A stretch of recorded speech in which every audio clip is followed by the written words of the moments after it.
into Monday, but very pleasant weather for this time of year.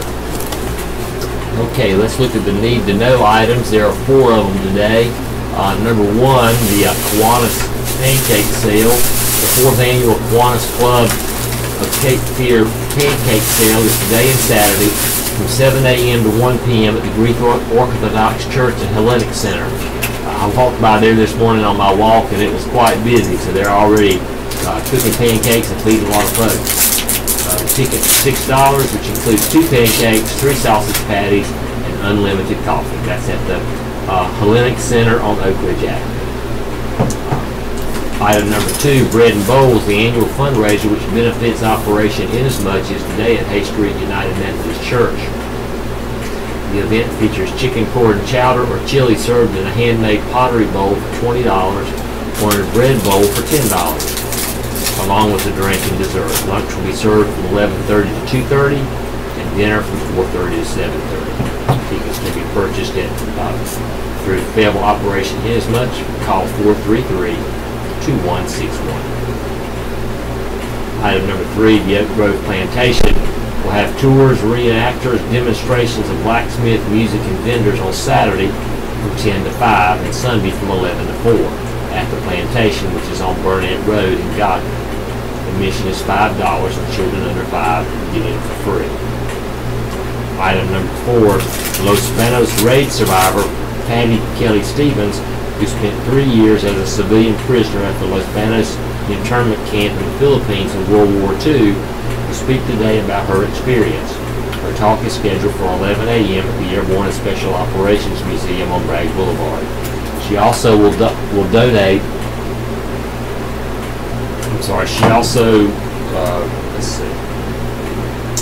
She also will donate a 48-star flag that flew over the camp, and for more information you can call 643-2778. Okay, let's look at today in history and the birthdays for today. Today is Friday, February 23rd, the 54th day of the year. There are 311 days left. Today's highlight: on February 23rd in 1945, during World War II, U.S. Marines on Iwo Jima captured Mount Suribachi, where they raised 2 American flags. In 1836, the siege of the Alamo began in San Antonio, Texas. In 1870, Mississippi was readmitted to the Union. In 1927, President Calvin Coolidge signed a bill creating the Federal Radio Commission, forerunner of the Federal Communications Commission. In 1942, the first shelling of the U.S. mainland during World War II occurred as a Japanese submarine fired on an oil refinery near Santa Barbara, California, causing little damage. In 1954, the first mass inoculation of school children against polio using the Salk vaccine began in Pittsburgh as some 5,000 students were vaccinated. In 1970, Guyana became a republic within the Commonwealth of Nations. In 1981, an attempted coup began in Spain as 200 members of the Civil Guard invaded Parliament, taking lawmakers hostage. And today's birthday. Actor Peter Fonda is 78, author John Sanford is 74, country rock musician Rusty Young is 72, actress Patricia Richardson is 67, rock musician Brad Whitford of Aerosmith is 66. Singer Howard Jones is 63. Actress Dakota Fanning is 24. Rock musician Michael Wilton is 56. Country singer Dusty Drake is 54. Actress Kristen Davis is 53. Actor Mark Price is 50. TV personality businessman Damon John of Shark Tank is 49. Actress Niecy Nash is 48. Rock musician Jeff Berries is 47. Country singer Steve Holy is 46. Rock musician Lassie Johansson is 45.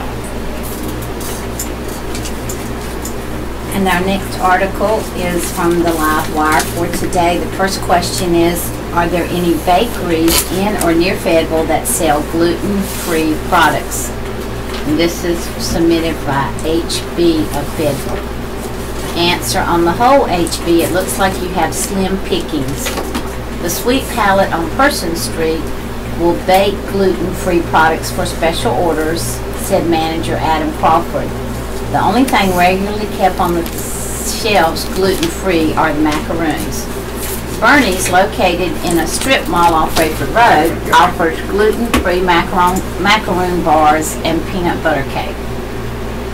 Among the local supermarkets, Sprouts Farmers Market on Rayford Road carries a selection of gluten-free baked goods, and the bakery at Publix Supermarket in the Tallywood Shopping Center carries some of these products. Next question, on Sunday sales of alcohol, what establishments are allowed to sell alcohol from 10 a.m. forward?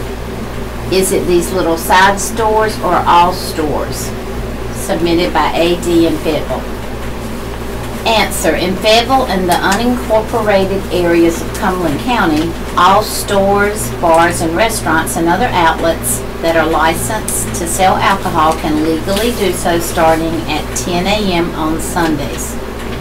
In cities and counties that allow the sale of alcohol, North Carolina law stops the sale of alcohol at 2 a.m. on Sundays and allows alcohol sales to resume at either 10 a.m. or noon.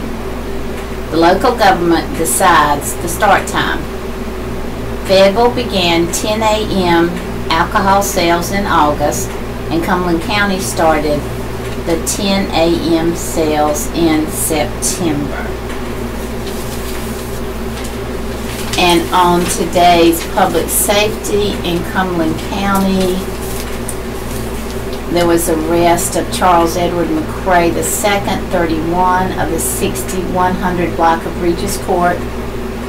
He was charged Thursday with manufacturing marijuana, maintaining a drug dwelling, possessing marijuana, possession of a stolen firearm, and felon in possession of a firearm. Bail was set at $20,000.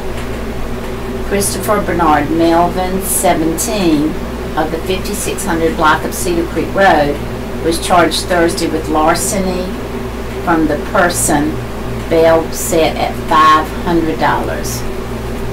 Jason Spell of the 500 block of Igem Street was charged Thursday with larceny of a firearm and possession of a stolen firearm. Bail was set at $5,000. Max Robinson, 27, of the 1500 block of Pierce Street, was charged Thursday with breaking and entering, larceny, and possessing stolen property. Bail $6,000. Dennis Lee Burtz, 36, of the 1500 block of Bridgeton Way, was charged Wednesday with larceny from merchant. Bail was set at $20,000. Marie Joan Haskins, 47, of the 1300 block off Fraser Drive, was charged Wednesday with breaking and entering, larceny, possessing stolen property with a $10,000 bail. Tyler Dominique Higgins, 23, of Akron, Ohio, was charged Wednesday with assault with a deadly weapon inflicting serious injury. Bail was $20,000. Rodney Eugene Tucker Jr., 16, of the 900 block of Walker Court, was charged Wednesday with 2 counts each of breaking and entering a motor vehicle and conspiracy. Bail was set at $10,000. And Alonzo William Jackson, 28, of the 1200 block of BB Estate Circle, was charged Wednesday with assault with a deadly weapon with intent to kill and assault on a female. Bail was set at $5,000. And one break-in at the Family Fair BP at 902 Hay Street reported at 3:36 a.m. Thursday. Cigarillos, lottery tickets, and cigarettes taken but recovered. And then a local article by Paul Wolverton of the Staff Writers is entitled Pittenger and Richardson File for Re-Election. U.S. Representative Robert Pittenger of Charlotte filed for re-election on Thursday for a fourth term in the 9th Congressional District. In Cumberland County, 2 people filed for the State House of Representatives. 1 filed for sheriff and 1 filed for County Board of Commissioners. Pittenger has been in a tough battle with Baptist minister Mark Harris of Charlotte for the Republican Party nomination. Harris nearly beat Pittenger in the 2016 primary. In addition to facing each other, Pittenger and Harris face Clarence Goings of Eastover in the primary in May. Democrat Dan McCready faces Christian Cano in the 9th District Democratic primary. Both are from Charlotte. Libertarian Jeff Scott of Charlotte is also running. For the State House in Cumberland County, State Representative Elmer Floyd of Fayetteville picked up a second opponent in the Democratic primary for the State House 43 seat. Prince Christian of Fayetteville filed Thursday. Previously, Teresa Gale of Fayetteville had also filed. State Representative Billy Richardson of Fayetteville filed for re-election to House 44 seat. A Democrat, he is being challenged by Republican Patrick Ketch. And for Sheriff, Victor Starling of Hope Mills joined the Republican primary on Thursday for Cumberland County Sheriff. Starling faces Republicans LaRue Widman, Carlton Sally, and Charlie Baxley. They aim to replace Democrat incumbent Ennis Wright. Wright is being challenged by Jeff Marks in the Democratic primary. And for County Commissioner, Republican Ron Ross of the Grace Creek area filed for an at-large seat on the Cumberland County Board of Commissioners. Ross is seeking one of the at-large Cumberland County Board of Commissioners seats, which are held by Democrats Charles Evans and Larry Lancaster. Evans and Lancaster have also filed. Ross unsuccessfully ran for the County Board of Education in the November 26 general election. That was a nonpartisan race. In March 2016 primary, he ran as a Democrat for the District 2 Board of County Commissioners seat but failed to advance. Ross said on Thursday that he switched to the Republican Party from the Democratic Party because he had voted Republican throughout his life. The filing period ends at noon Wednesday. Okay, let's look at a couple of front page articles for today. This one is about a fundraising event held last night here in town. Samantha Agarita said the Center for Economic Empowerment and Development helped her and her husband set up a business. Now Angarita said she wants to give back. Angarita is on one of the 16 teams that will compete in the 10th annual Dancing with the Fayetteville Stars event, scheduled to be held April 21 at the barn at McCormick Spring Lake. The dancers will raise money for city's poverty prevention programs by soliciting donations of money and collecting merchandise to be auctioned off. The dance teams held a fundraising preview Thursday night at Husk Hardware House. Angarita and her team, including dance partners Adam Gray Heim, Angarita's daughter Angelina, and 3 of her daughter's friends, will dance the Cha-Cha slide at the event. In 2011, Seed helped me set up a business. My husband and I bought a different business 2 years ago, and Seed helped us with a business plan and marketing, Angarita said. They do a lot for the community, and this is an opportunity to give back. At Husk Hardware Thursday, the teams gave short previews of their dances. Silent and live auctions were held for items including dance lessons, gift baskets, jewelry, a gas grill, and a Gibson electric guitar. Susie Verbowski, Seed Executive Director, said the goal this year is to raise $120,000. That will make well over $1 million raised in the 10 years of the event. Verbowski said Seed is able to match each dollar raised with $18 from grants and other sources. It's the community working together at its finest, she said. We ask people to put away their inhibitions and put on a show for a good cause. MC Edric Williams announced each of the teams and interviewed the dancers last night. He encouraged the crowd to bid on items. Terry Smith, who will be dancing the swing with Vash Parker at the event, started the evening with some breakdance moves. Some of you might have to go back to the drawing board, Williams said as the crowd applauded. That was skill. Parker said it was the couple's first time participating in the contest. We practice twice a week, she said, maybe more if we have time. Angarita said it is her 4th year in the event. Along with raising money for a good cause, Angarita says she just enjoys participating. We do different styles, she said. It's super fun. Stevie Ammons, dressed all in white, was preparing to preview his dance with Jessica Garland. Ammons said the couple's dance was inspired by the movie Dirty Dancing. I get to lift her up, Ammons said. I'm Patrick Swayze. More information is available by calling the seat office at 322-3377.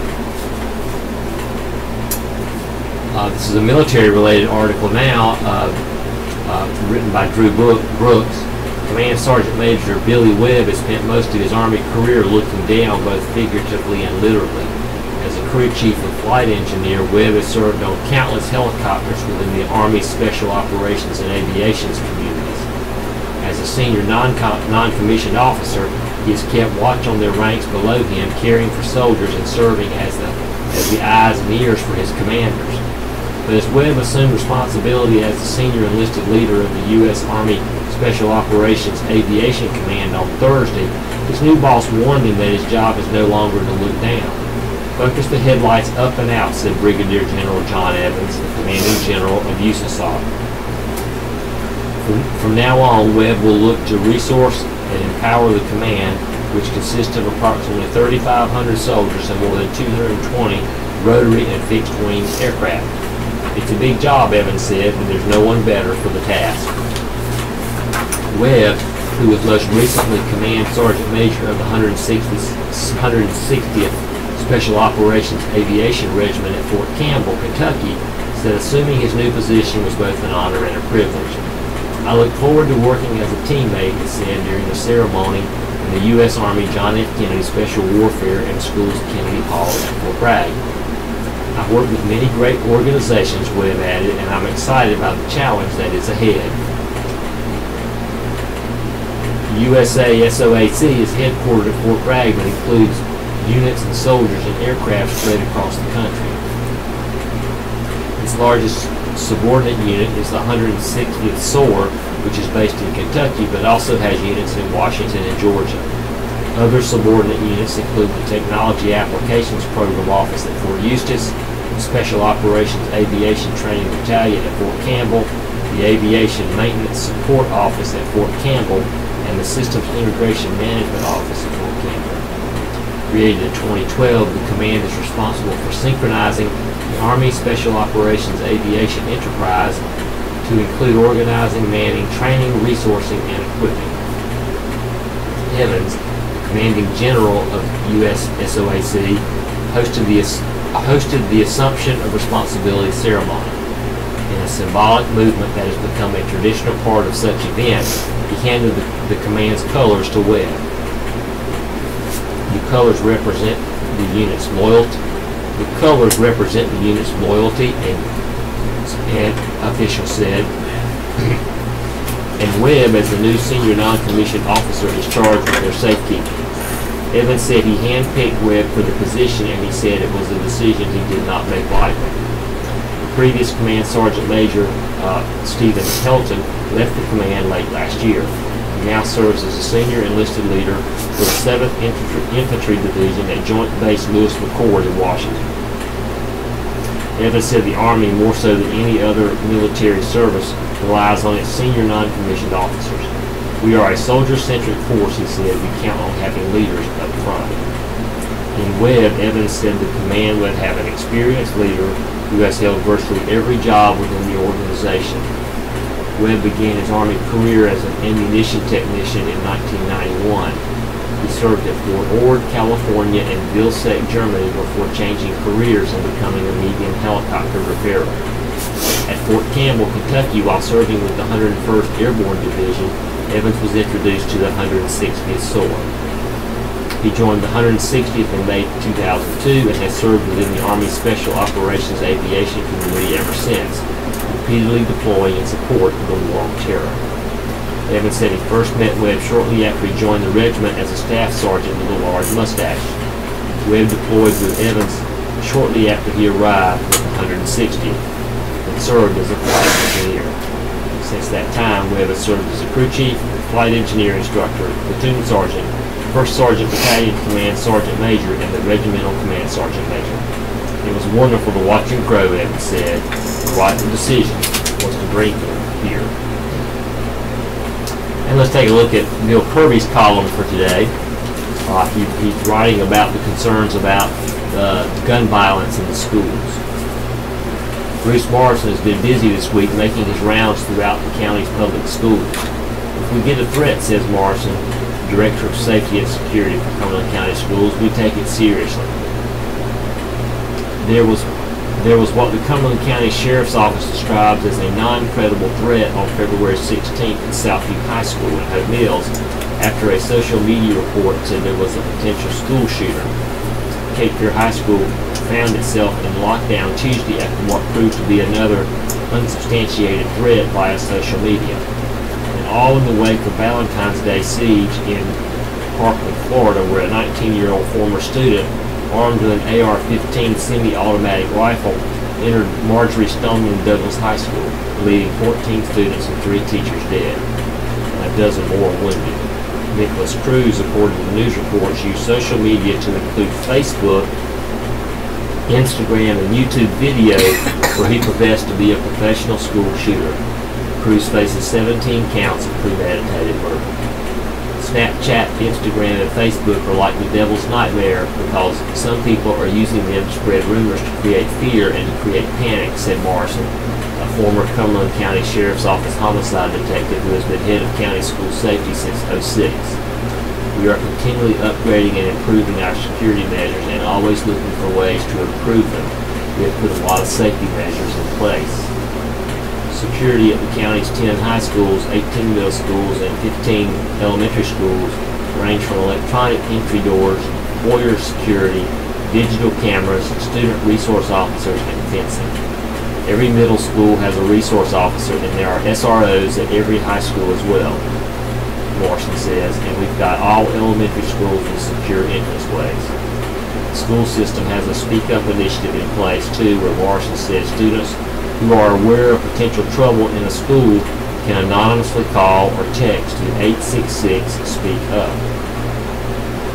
It's like a community watch, Morrison says. If you see something, say something. Our schools are as safe, but we've got to look out for each other. Carrie Sutton, chairwoman of the Board of Education, says school safety has been a priority in recent years, particularly with a plethora of deadly school assaults nationwide, and not to exclude the October 24, 2011 shooting at Cape Fear High School, where student Caitlin Abercrombie was struck in the neck with a .22 caliber bullet fired by Charles Dexter Underwood, who reported to court testimony targeting another student who had been in an altercation with his cousin. Abercrombie endured 6 surgeries, according to Cumberland County District Attorney Billy West, and the girl's mother said her daughter had to relearn to walk and use her arm and hand. Underwood pled guilty to attempted murder, felony assault, possession of a gun in a school, and shooting a gun in a school. He was sentenced to a minimum of 12 years and 1 month in prison. We've been working to make sure every one of our schools are safe, and it is a continual process, Sutton says, and I pray that Cumberland County schools will never experience what just happened in Florida. These are today's cheers and jeers. There are 2 of them. We recently had our home repainted by Garner's Painting Service. Chico, who pressure washed our home, did a fantastic job. So did the painters John Travis, and Josh. They were led by Robin as the lead painter. All work, scraping, sanding, priming, and painting, was done patiently and with a journeyman level outcome. They were courteous, conscientiously engaged, and seemed to enjoy their labors. We are so pleased with the final product, which actually came in well under the cost estimate. Imagine that. Thank you, Kurt Garner, for having an excellent local company and for a job well done. That is from Charles M. Hill of Fayettville. Cheers to the Hope Mill branch of First Citizens Bank. They are the only group of people I have ever dealt with who reach out to you proactively in an effort to help rather than you seeking answers on your own. I never thought I'd apply the saying, "we've got your back," to a bank, but in this case, they truly deserve it. I am truly appreciative. That was from Greg Miller of Hope Mills. And then one letter to the editor today. This is from Raymond Wright of Fayetteville. Ever felt that the whole world is laughing at you? And have you ever heard the expression, "you have gone from sugar to crap"? Well, the whole world is laughing at the United States of America because of their inability to be a serious leader in the world.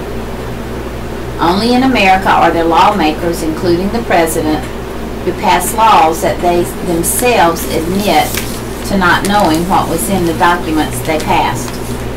So how can you explain something you don't understand? Only in America do lawmakers care more about saving guns than saving people's lives. The only laughable defense they can give is to give the good people guns to kill the bad people who have guns. So I guess they intend to give everybody an AK-47 so everybody can kill everybody else. Well, the only one thing is sure. Jesus Christ would have nothing to come back to. Before Jesus Christ came on the scene, man lived according to Moses' law. But Jesus Christ revised the law and made it easier to understand. The Constitution was written centuries ago and needs to be revised because man can't or won't understand it. Either man is ignorant to understanding or understanding is ignorant to man. It's no wonder that the whole world is laughing at America. The angels in heaven are probably laughing too. And the next brief article is about students making a difference. They work with community organizations. They help fight hunger. They mentor aspiring entrepreneurs. This week in Sunday Life, meet several local students who are making a difference in our community. One that will be highlighted is Latricia Hamilton, age 20. She is a nursing student at Fayetteville State University. Hamilton has been involved in the Fayetteville chapter of the National Association for the Advancement of Colored People and participates in service programs with her church, Beauty Spot Missionary Baptist Church. And this is why she does it. It's just knowing that I have the power to give back to those who have put into my community. It's something that I feel like I should do. And the next article is concerning, this is from the Associated Press out of Tallahassee, Florida, about the school officer that never went in. The armed officer on duty at the Florida school where a shooter killed 17 people never went inside to engage the gunman and has been placed under investigation, officials announced Thursday. Valentine's Day shooting at Marjorie Stoneman Douglas High School by a gunman armed with an AR-15 style assault rifle has reignited national debate over gun laws and school safety, including proposals by President Donald Trump and others to designate more people, including trained teachers, to carry arms on school grounds. Gun control advocates, meanwhile, have redoubled their push to ban assault rifles. The school resource officer at the high school took up a position viewing the western entrance of the building that was under attack for more than 4 minutes, but he never went in, Broward County Sheriff Scott Israel said at a Thursday news conference. The shooting lasted about 6 minutes. The officer, Scott Peterson, was suspended without pay and placed under investigation, then chose to resign, Israel said. When asked what Peterson should have done, Israel said the deputy should have went in, addressed the killer, killed the killer. The sheriff said he was devastated, sick to my stomach. There are no words. I mean, these families lost their children. We lost coaches. I've been to the funerals. I've been to their homes where they sit and shiver. I've been to the vigils. It's just, there are no words. There was also a communication issue between the person reviewing the school security system footage and officers who responded to the school. Coral Springs Police Chief Tony Pistizzi said Thursday during a news conference that the footage being reviewed was 20 minutes old, so the responding officers were hearing that the shooter was in a certain place, while officers already in that location were saying that wasn't the case. There was nothing wrong with their equipment. Their equipment worked, Pistizzi said. And this next article is another military-related article written by Drew Brooks. Fort Bragg soldiers of all faiths gathered on Post Wednesday to mark the observance of the Post annual prayer breakfast. Religious leaders and command groups dined at the Iron Light Conference Center as they listened to prayers, song, and words of inspiration. The annual prayer breakfast mirrors the national prayer breakfast held each year in Washington. Brigadier General Xavier Brunson, Chief of Staff of the 18th Airborne Corps, said the event is more than an opportunity to pray together. It's about leaders coming together. It's about soldiers coming together. It's about our nation coming together to do something great. Brunson shared scriptures and words of welcome on behalf of Lieutenant General Paul Camara, the commanding general of Fort Bragg, the 18th Airborne Corps. Attendees included more than 450 people from across the Fort Bragg community. Brunson said the group's spiritual strength underpins its mental and physical strength and encouraged those in attendance to work together. He said all of us, soldiers, family members, and civilians. During the event, Fort Bragg chaplains offered special prayers. The 82nd Airborne Division All-American Chorus and All-American Brass Quintet provided entertainment. Colonel Keith Croom, chaplain for the U.S. Army Special Operations Command, prayed for the nation. He asked God to lift up the President, civilian, and senior military leaders and grant them wisdom, guidance, and strength. He also asked that the nation be allowed to be an example to the world. Help us to be a great nation because of our diversity and the religious liberty every one of us here shares. May our difference be our strength, and may our strength come from you. Colonel Randy Griffin, chaplain for the 82nd Airborne Division, prayed for the military. Pray for safety and success for every warrior who is engaged with the enemy and seeks to destroy life and freedom. We ask God to grant troops the courage to meet the chilling scare of death and to return them safely to fulfill dreams unrealized so that they may bless your name for the lives that they live. May the efforts of our fighting force further the cause of peace throughout the world and bring us closer to the day when nation shall not lift up sword against nation, neither shall they learn of war anymore. Colonel Bobby Whitlock, the chaplain for U.S. Army Special Forces Command, provided the keynote remarks. Whitley said the Army is the best it's ever been, but he said its heroes rely on much more than the training they receive. When an armored vehicle comes under attack in Iraq or Afghanistan, training is what allows soldiers to get to safety, but it's something else that makes a soldier climb into a vehicle and smother a grenade to save others. In April 2003, when Americans came under attack in Baghdad and a nearby aid station was at risk, it wasn't training that compelled Sergeant First Class Paul Smith to climb behind a 50 caliber machine gun and in his last moments defend the station and the soldiers inside with his wife. He reloaded the gun 3 times, exposing his upper body to enemy fire. And it wasn't training that spurred PFC Charles DeGlopper to volunteer to sacrifice himself to save his fellow 82nd Airborne Division soldiers as they came under attack in World War II. Smith and DeGlopper were each posthumously honored with the nation's highest award for valor, the Medal of Honor. Whitlock said they were spurred to action not by training, nor by courage alone, nor was it anything they were born with. It's what they believed and what they chose to do with that belief. Whitlock said the Army today is losing quality soldiers to alcohol, drugs, risky behaviors, and suicide.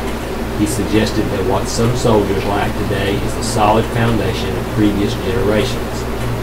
That foundation is formed from their beliefs. What are we standing on? Whitlock said. No matter what you build, it cannot stand for long unless it is built on the right foundation. Every soldier is entitled to believe whatever they choose, to include a belief in nothing, Whitlock said. He encouraged Fort Bragg leaders to share their beliefs with their soldiers, not to force those beliefs on them, but to help imprint their core values on the troops they lead. It matters what we believe, Whitlock said. Stand up for the things you know are right. This article is about, next article is about a number of honors and awards received by the Fayettville Observer staff.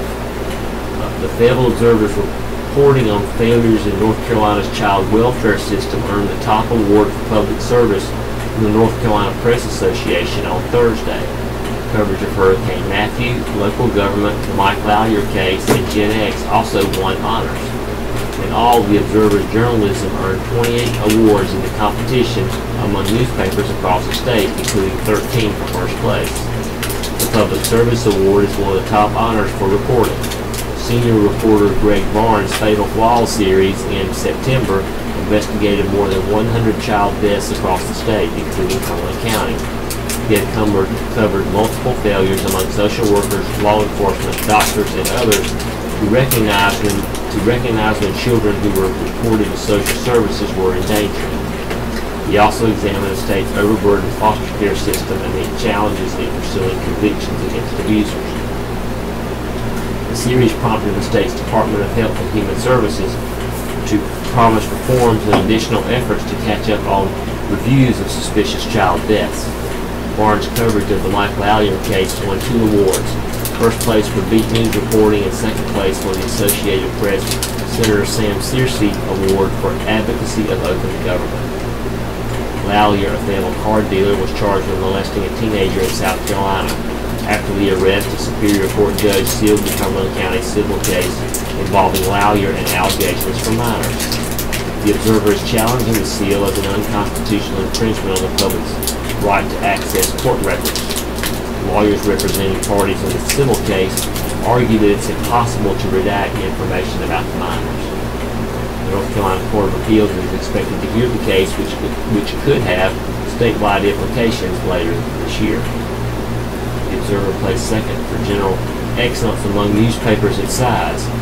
In writing categories, first place went to Alicia Banks, News Enterprise, for her series on the Haven Animal Shelter in Hood County. Chief Jacobs News features for a story on the 2000 disappearance of Buddy Myers, and Tim White and Bill Kirby Jr. on serious columns. First place awards went to Melissa Sue Garrett's for spot photography, Andrew Kraft and Mariano Santillan for Best Multimedia Project, and the sports team for this annual high school football preview publication. The staff also won top awards for video, feature section design, news section design, and overall appearance and design. Other staff awards went to staff second place, deadline reporting and general news reporting on Hurricane Matthew. Barnes for second place for government reporting for coverage of a Hope County audit. Myron Pitts second place for editorial writing and third place for serious columns. Santillan second place illustrations and graphics. Kraft second place spot news and feature photography. Garrett's second place news photography. Steve Devane third place for Beat News reporting on Gen X and general news reporting on Cumberland County's reevaluation. Paul Wolverton third place news feature writing on the anniversary of the deaths of 2 law enforcement officers. Shane Dunlap third place feature photography, and Chick Jacobs third place religion and faith reporting. Let's go ahead and take a look at one of the editorials from the opinion page. This is an editorial written by the Observer in support of the current VA Secretary. David Shulkin is under fire, which is the experience that a lot of Veteran Affairs secretaries have had in recent years. The VA is no simple management project. It never has been. In the nation's longest ever wars in Afghanistan and Iraq have added many thousands more combat veterans whose physical and mental health issues would challenge any healthcare organization. But Shulkin's controversy is different. Unlike several of his predecessors, he can point to significant successes in delivering care to the nation's veterans. We can see that here in Fayetteville, where our VA hospital has been improved and a sprawling new outpatient clinic has been added to serve veterans in this region. Waiting times, once outrageously long, have declined. The quality of patient care is improved, and this isn't the only part of the VA network that can make those claims. Shulkin's problems are rooted in his own lousy decision-making. He's facing controversy over travel expense abuses during an 11-day trip to Europe, on which, among other things, taxpayers picked up the tab for his wife to accompany him. It nearly got him fired, and it did lead to an abrupt retirement of his chief of staff. Shulkin's previous problems were more political in nature. Some members of the Trump administration, and it appears even some high-ranking VA officials, want to increasingly privatize the VA's medical services. Shulkin is resisting such a move, as are the country's leading veterans groups. He believes the VA is the best source of medical care for veterans, although he has moved towards covering cost of medical treatment in civilian hospitals and clinics for veterans who live considerable distances from VA facilities. That makes sense, even though the VA has so far struggled with details of that policy change. There is no doubt that for many veterans, especially those with service-related injuries and illnesses, the VA is the right place for that care, a place where specialists routinely work conditions that are unique to combat veterans. Shulkin may be the best qualified VA secretary we've ever had. He was born on an Army post where his father was an Army psychiatrist. Both of his grandfathers fought in World War I. He is a physician and married to a physician. He has spent most of his career in healthcare management, including serving as CEO of Beth Israel Medical Center in New York City. He became Undersecretary of the VA in 2015, and President Trump promoted him to the Secretary's job a year ago. He is Trump's only cabinet secretary to win unanimous confirmation by the Senate. So for all those qualifications and achievements, tossing him out for a travel spending infraction seems an overreaction. The White House appears to agree. An administration official told the Washington Post that Shulkin's job is safe, although if other stuff comes out that could change, but for now, he's safe. There are, however, some knives out for Shulkin in the other parts of the administration because he's resisting Trump's desire to give veterans more options to get privately provided health care. Veterans advocates fear that is the beginning of a slippery slope that would mean dismantling of the VA system. Common sense tells us that the solution on that issue is somewhere in the middle. Veterans with conditions requiring specialized care will likely always be best served by VA health care providers, but other veterans whose health problems are routine and not related to military service could often receive faster, more convenient, and sometimes better care clinics and hospitals outside the VA network. We expect the VA will continue to move in that direction. The next article is about a local young lady who has now made it to the Broadway stage by Roger Mullen, staff writer. Molly Griggs admits that growing up she didn't really know Hello, Dolly. But after performing the play for 8 shows a week on Broadway over the past month, you might say she has gained a little familiarity. Griggs, a Terry Sanford High School graduate who got her start in Cape Fear Regional Theater productions, made her Broadway debut with the musical on January 20th, appearing as Minnie Fay opposite star Bernadette Peters. The role marks the culmination so far of an acting career that began with Cape Fear Regional Theater performances, including the shows The Music Man, To Kill a Mockingbird, and Hairspray. Everybody wants to see it. It's really special, Griggs said. Griggs grew up in a theater-minded family. Her father, Ken Griggs, appeared in many shows at the Regional Theater and the Gilbert Theater, and her mother, Lindsay Griggs, was a behind-the-scenes mainstay at Cape Fear Regional. Brother Austin and sister Laura are also involved in theater. In 2011, Griggs was profiled in the Fayettville Observer as part of a story called Local Rising Stars. In the story, she cited Meryl Streep and Natalie Portman as professional role models and said her goal was to be a working actress in New York or Los Angeles, to do some directing, and possibly become the artistic director of a theater company. The Griggs were such a part of the local local theater scene that when Ken and Lindsay relocated to Maryland last year, Cape Fear Regional Theater honored them with a final bow performance. Molly Griggs never wavered in her determination to make acting her career. After graduating high school, she left to study musical theater at Carnegie Mellon University in Pittsburgh. She made her off-Broadway debut in a play called Ultimate Beauty Bible and created her own show, Jane Doe, about a teenager's rape. The Hello Dolly opportunity came when Beanie Feldstein, who had played the role of Minnie Fay, left the show. Griggs auditioned last fall and won the part. The Hello Dolly revival originally starred Bette Midler, who won a Tony Award for her performance. Midler also left the show in January. She was replaced by Peters, a Tony Award-winning stage veteran whose movie roles include Annie, The Jerk, and Silent Movie. Hello Dolly tells the story of Dolly Gallagher, a strong-willed matchmaker who ends up finding love herself. Carol Channing originated the Dolly role on Broadway in 1964, and Barbra Streisand starred in a 1969 movie version. Griggs said the Minnie Fay character works in a hat shop as an assistant to a character played by Kate Baldwin. She is focused on her job, but like other characters in the play, begins to find love.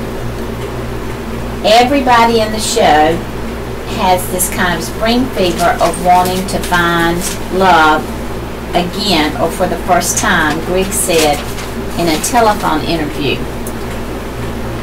You get to watch someone who is perhaps job and career focused kind of become more lighthearted and ready for adventure and to fall in love. She's really funny and sweet. Griggs called Peters amazing. The play also stars Victor Garber as Horace Vandergelder, a role played by Walter Matthau in the 1969 movie. She is one of the most professional and kind people I've ever worked with, she said. I was in rehearsal with her for about 5 weeks and she was so prepared. She was constantly finding ways to dig deeper into the character and fine-tune the jokes. And audiences, Griggs says, have responded. The audiences have been amazing. It's full houses all the time, she said. I've never been in a show where people scream for an actor like it was like a football game. It's deafening. Griggs' family and friends have taken pride in her success. She said her parents saw her opening night performance. Another guest at the show was Adam Stern Rand, a former Fayettville resident and classmate of Griggs at Carnegie Mellon. Griggs and Stern Rand starred in several Cape Fear regional performances together. It just really means so much for people to come and support me this far away, Griggs said. Griggs said her tenure with Hello Dolly is yet to be determined. If the show continues to attract large audiences, it could go on for a while. Not that Griggs doesn't have other irons in the fire. She is featured in an HBO series called Succession about a family of global media moguls. The show, which stars Brian Cox and Jeremy Strong, is set to debut in June, Griggs said. Griggs said she is not sure which direction her career will take, but she wants the stage to always be a part of it. I want to do everything. I'm not interested in limiting what is possible. I expect to have a really long career. I'll stop doing this when they put me in the ground. And the next article is from the opinion page by Martin Schramm. The title is "We Meet the Enemy Again, It's Still Us." We are reporting today from the battle lines of a nation at war, besieged by attackers on multiple fronts, yet tragically unable to even identify its prime enemy. So we must begin not by analyzing another round of fresh battle plans from our frayed commanders. Instead, we need to consult our nation's most sage philosopher in the hopes that he once again can set us straight. I refer, of course, to Pogo, the comic strip possum, who functioned as the philosopher king of newspaper comic strip Walt Kelly's satirical swamp. We have met the enemy, and he is us, Pogo famously told us in the 1950s. And lo, Pogo is on spot yet again in the America of 2018. America today is a nation at war with itself.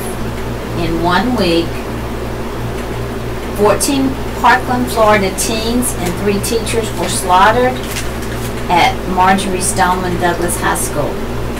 They were killed by mentally troubled, expelled students spraying his former classmates with a military-styled AR-15 assault weapon he'd purchased legally. Cops came to his house 39 times. He'd had mental counseling. Teachers feared him. The FBI was twice warned he wanted to be a school shooter, but the FBI shockingly failed to act. Background checks failed because state, federal, and local computers didn't tell each other what they knew about the accused gunman. Nicholas Cruz, age 19. Just days later, Florida's Republican state legislature refused to debate the gun controversy, yet found time to drone on about the peril of pornography. So teenage survivors of the Parkland massacre went to Tallahassee to courageously confront legislators for their un-American failures to act. Also, 13 Russians with ties to the Kremlin were indicted by the Justice Department's independent counsel for launching an attack on the United States democracy, seeking to spread lies and dissension during the 2016 election via cyber warfare and also on the ground. The independent counsel is investigating evidence of ties between the campaign of the ultimate winner, President Donald Trump, and the government of Russian President Vladimir Putin. In statements, Trump did not condemn or even mention Putin, but Trump repeatedly attacked his Democratic opponents. In his Pogo Papers anthology, Walt Kelly explained that he came up with Pogo's core philosophy while thinking through the Cold War crisis that led to Senator Joseph McCarthy's anti-communist Cold War abuses, excesses in reaction to the Soviet efforts to infiltrate spies into the U.S. government. In times of Joseph McCarthyism, I attempted to explain each individual is wholly involved in the democratic process, Kelly wrote. The results of the process fall on the head of the public, and he is resilient or procrastinates his raising his voice, can blame no one but himself.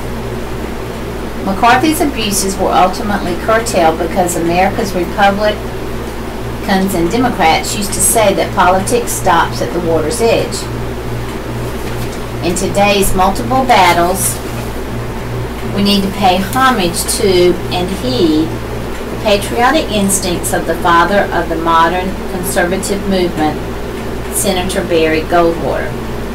The Arizona Republican was a patriotic leader in both of the arenas that mark this week's major news.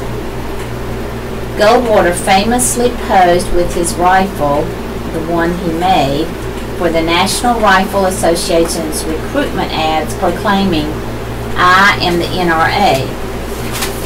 Yet, as the iconic conscience of the conservatives spoke out strongly in defense of the Constitution's Second Amendment, he also believed that no one should be able to buy military-styled assault weapons.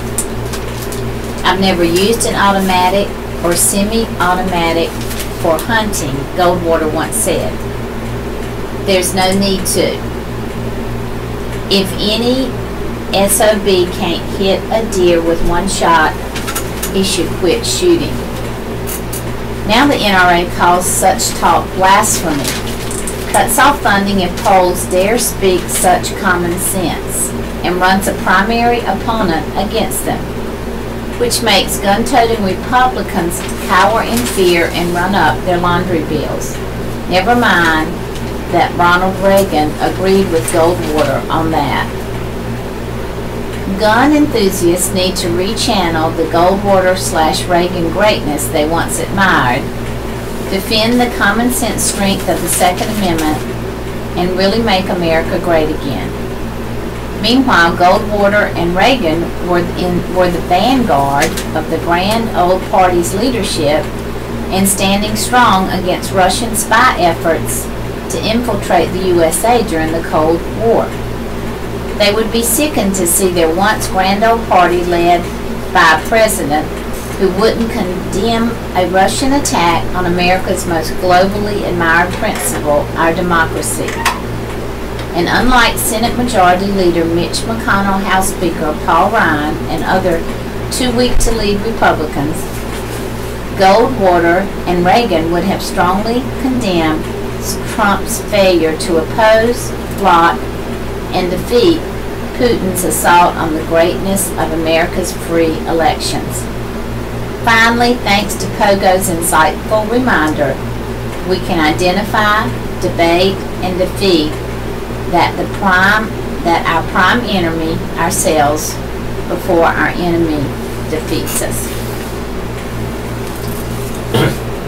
Okay, we're almost at the top of the hour, so I think we'll go ahead and go with our late death notices and our obituaries at this point. So let's get right into that. We're right at 11 o'clock. Late death notices.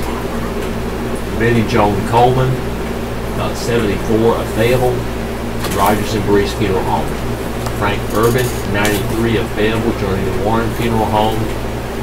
Burnell Smith, 65 of Fayetteville Wiseman Mortuary. Arlene G. Bowie, 60 of Fayetteville Wiseman Mortuary. Doris F. Cave, 77 of Fuquay Arena, Oak Quinn Peoples Phillips Funeral Home. Ellis Hargrove, 84 of Mount Holly Worley Funeral Home in Clinton. Sylvia Ann McDowell, 47 of Lumber Ridge, Sullivan's Highland Funeral Service and Crematory. Saul Howard, 66 of Dunn, Worley Funeral Home. Roy James Wilson, 62 of Turkey, Worley Funeral Home. And infant Elana J. Jones, newborn of Rayford, Worley Funeral Home. Okay, now let's look at today's obituaries. Sherwood William Hewlin, 90 of Fayetteville, died on Wednesday, February 21st at home surrounded by his loved ones. Family will receive friends today, Friday, February 23rd, from 12:45 to 1:45 at Rogers and Breeze Funeral Home. Funeral service will follow at 2 p.m. in the Funeral Home Chapel, and the burial will be in Lafayette Memorial Park. That's Rogers and Breeze. Mr. Earl Hubbard of Fayetteville passed away Tuesday, February 20th, and he was 91 years old. The family will receive friends from 6 to 8 p.m. Friday today at Rogers and Breeze. Funeral service will be held at 2 p.m. Saturday, February 24th at McPherson Presbyterian Church. That's Rogers and Breeze Funeral Home. Charlotte Rebecca Haycock, an infant of Fayetteville, died Tuesday, February 20th. The visitation is at Sullivan's Highland Funeral service Saturday from 5 to 7, and it is a private family service at a later date. Moses McLaurin, 83, of Fayetteville, died Saturday, February 17th. The funeral is Saturday at 11 a.m. at Locks Creek AME Zion Church. The visitation is at Calvin Funeral Home Chapel Friday from 2 to 6. The burial is the Greater First Baptist Church Cemetery, and that's Calvin Funeral Home. U.S. Army retired Special Forces Commander James Beatty Griffiths, 66 of Fayetteville, that's James Beatty Griffiths Sr., passed away on Tuesday, February 20th, surrounded by his family. The family will receive friends on Sunday, February 25th at 2 p.m. until 4 at Sullivan's Highland Funeral Service. A graveside service will be held at 2 p.m. on Monday, February 26th at Sand Hill State Veterans Park with the rendering of military honors, and that is Sullivan's Highland Funeral Service. Alma Jean Atkins, 77, of Fayetteville, passed away on Monday, February 19th at Catherine Valley Medical Center. The family will receive friends from 12 until 12:45 on Saturday at the funeral home. The services are entrusted to Butler Funeral Home in Clinton. Pauline Melvin, 95, of Fayetteville, died Wednesday, February 21st. The funeral is Saturday at 3 p.m. at Falling Run Missionary Baptist Church. The viewings at the church Saturday from 2 to 3 p.m. and the burial is in the church cemetery, and that's Watson Mortuary. Melinda Hope Miller, 38, of Linden, died Monday, February 19th. The graveside is Sunday at 2 p.m. at Riverview Memorial Gardens. The burial is at Riverview Memorial Gardens at Spring Lake, and that's Adcock Funeral Home. Dorothene Allen, 73, of Fayetteville, died Monday, February 19th. That funeral is Saturday at noon at Mount Zion AME Zion Church. The viewing is at Wiseman Mortuary Friday, 2 to 7, and the burial is at Mount Zion's Church Cemetery. Yuichi Sasaki died at age 85 in his home on February 19th.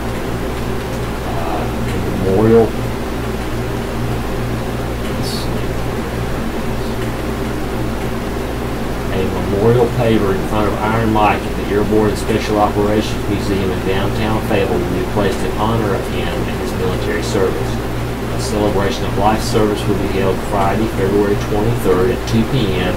in the chapel at the Womack Army Medical Center on Fort Bragg, where Mr. Sasaki received wonderful attention from the nurses and doctors. And that's Fayetteville Cremation Services. George Glover died February 17th of this year. Memorial service is Sunday at 2:30 p.m. at Pay Funeral Home on Ramsey Street. Myrtle Lee Thomas, 95, of Hope Mills, died Sunday, February 18th. The funeral is Saturday at 1 p.m. at Swans Creek Missionary Baptist Church. The viewings at the church Saturday from noon to 1 p.m. and the burial is at the church cemetery at Wiseman Mortuary.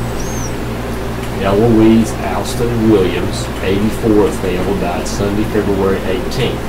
The funeral is Saturday at 11 a.m. at St. Paul Full Baptist Church. Viewing is at Wiseman Mortuary Friday from 2 to 7. The burial is at the Baptist Union Church Cemetery. Michael Craig Guyton died on February 9th. Memorial service to honor and celebrate his life will be held Saturday, February 24th at the Cedar Falls Baptist Church. The family will receive friends Saturday at the church from 1 until 2. Timothy Rupert Gallatin Cox, 55, of Bennett, North Carolina, died Thursday, February 15th. Timothy, a memorial service will be held at 1 p.m. Saturday, February 24th at Pleasant Grove Christian Church in Bennett, with Don Edward presiding. The family will receive friends following the service in the fellowship hall.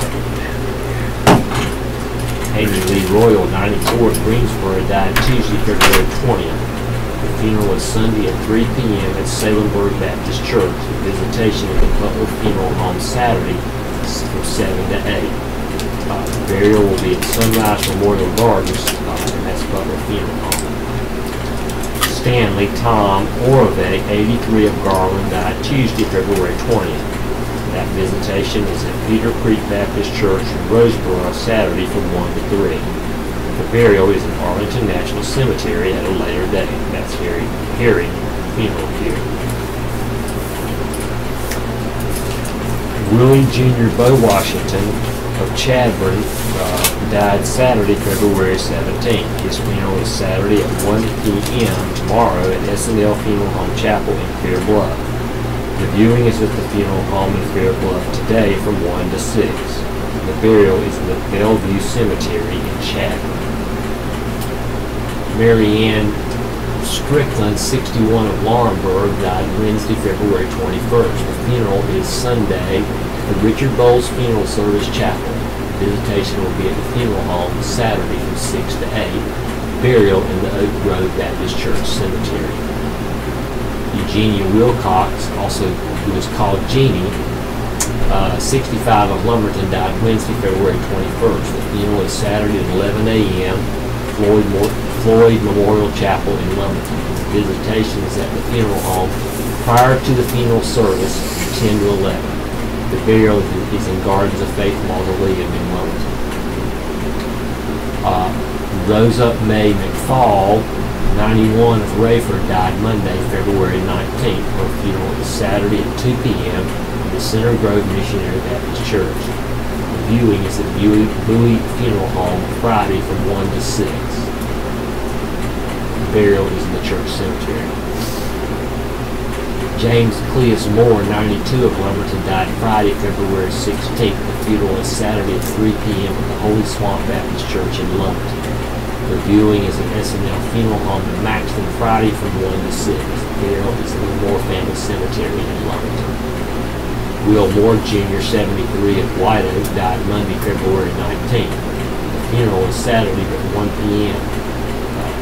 First New Light Baptist Church, White Oak viewing. The viewing is at the F.W. Newton Funeral Home Friday from 2 to 6. Burial is in the First New Light Church Cemetery, F.W. Newton Funeral Home. Lisa May Hunt, 94 of Fairlawn, died Wednesday, February 21st. Her funeral is Saturday at 3 p.m. at Piney Grove Baptist Church. Visitation is at Piney Grove Baptist Church Saturday from 1:30 to 3. Last one is Randy Cheryl Sutton of Clinton, who was 59, died Wednesday, February 21st. His graveside Friday at Wayne Memorial Park near Goldsboro, and that's Royal Hall Funeral Home of Clinton. Wow, lots of obituaries.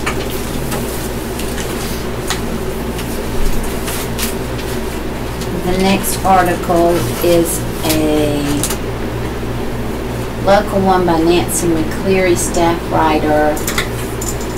The National Organization of Women honors 2 local pairs. 2 advocates of sexual assault victims were recognized Thursday by the Fayetteville chapter of National Organization of Women as part of its annual Susan B. Anthony birthday celebration. The honorees were Deanne Gertis, Executive Director of the Rape Crisis Volunteers of Cumberland County, and Fayetteville Police Lieutenant John Sommerendike, Commander of the Cold Case Sexual Unit. We extend this recognition because of the work you guys have done relative to the cold rape cases and initiating coordinating efforts with our local legislatures relative to untested rape kits, Chapter President Sharon Johnson said in an email to both before the ceremony that was held at the VFW Post 6018 on Chant Street. This is probably the last thing I expected, Sommerendike said as he accepted the award. In 2015, an audit of rape kits from the Fayetteville Police Department's unsolved sexual assault cases found that 637 had never been tested. With the assistance of a federal grant, 70% of the kits have been tested, Sommerendike said, and the victims notified. The Rape Crisis Volunteers of Cumberland County have assisted in providing support and resources for victims. Gerdes was recognized for her efforts to have a bill presented to the state's General Assembly which would mandate testing of all rape kits. She and Sonderdyke worked with Representative Billy Richardson to get the legislation passed. It took place in July. Gerdes credited Representative John Soka, who was the first legislator she met with about the bill. After that, Gerdes said she recalled she was tempted to skip the next one, but figuring that Richardson wouldn't be on board. I knew him as a defense attorney in Fayetteville, she said. 5 minutes into the meeting, Gerdes said Richardson gave his support.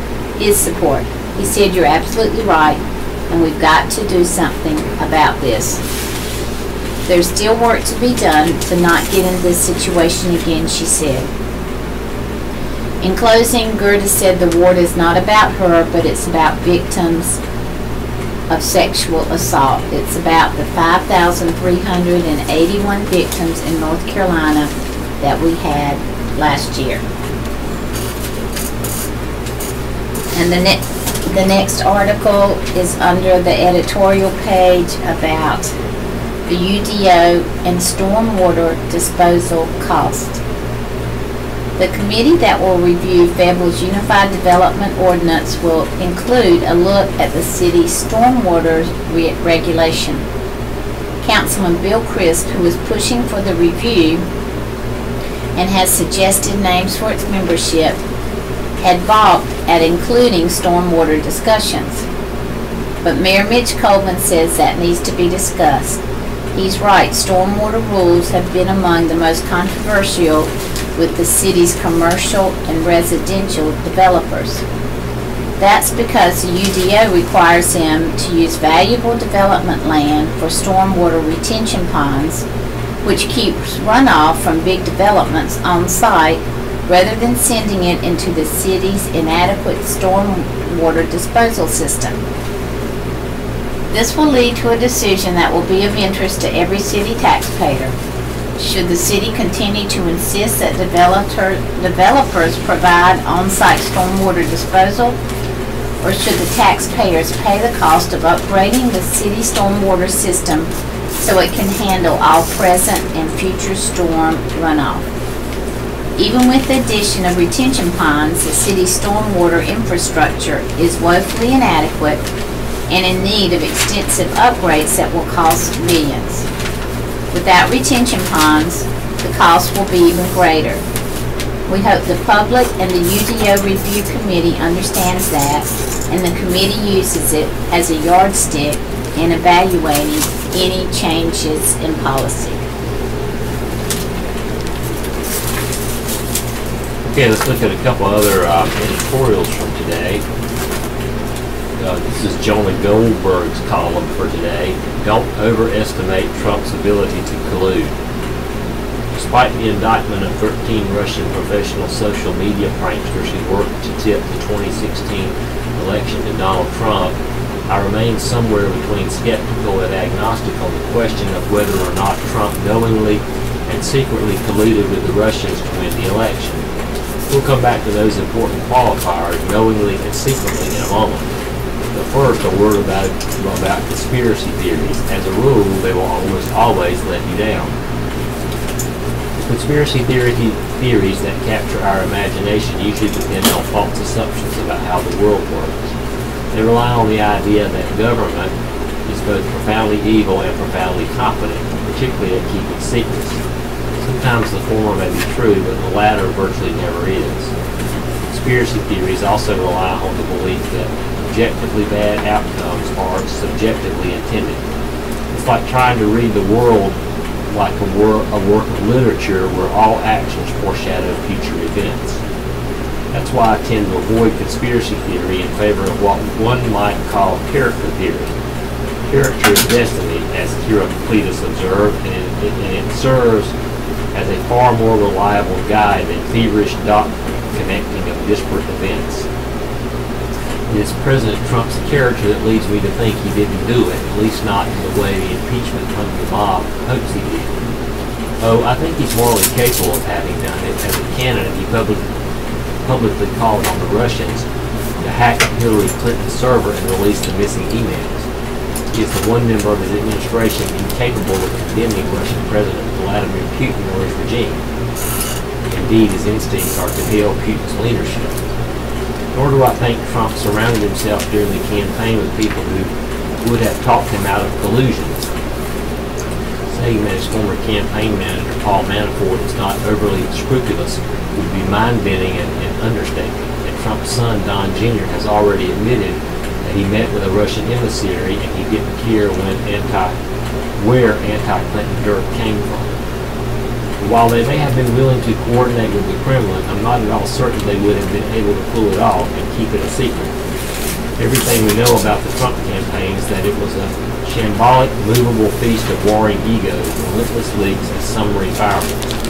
But we're supposed to believe that everyone maintains social secrecy about Russian collusion. More implausible, we're supposed to believe that Trump has never let it slip in private or public. The man admitted he fired FBI Director James Comey to thwart the Russian investigation. Indeed, his blunders are what invited the investigation in the first place.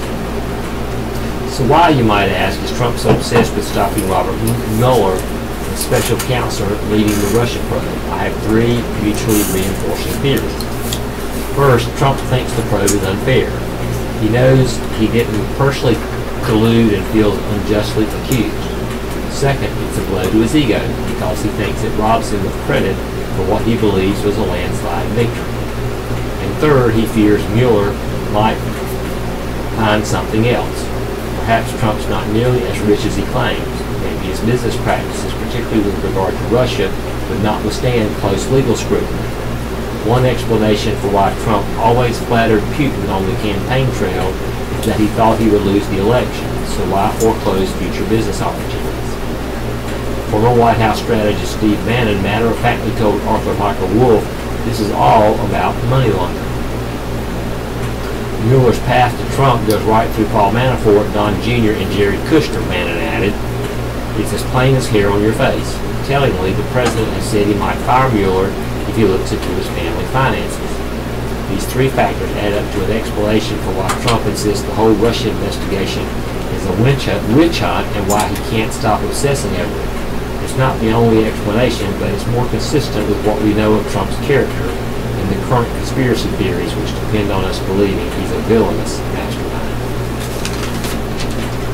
And this is Steve Edelman's column for today. A lot of folks in America have had problems with their knees that came about because of a serious and sad event in Florida. Some people had right knee jerks and others had left knee jerks.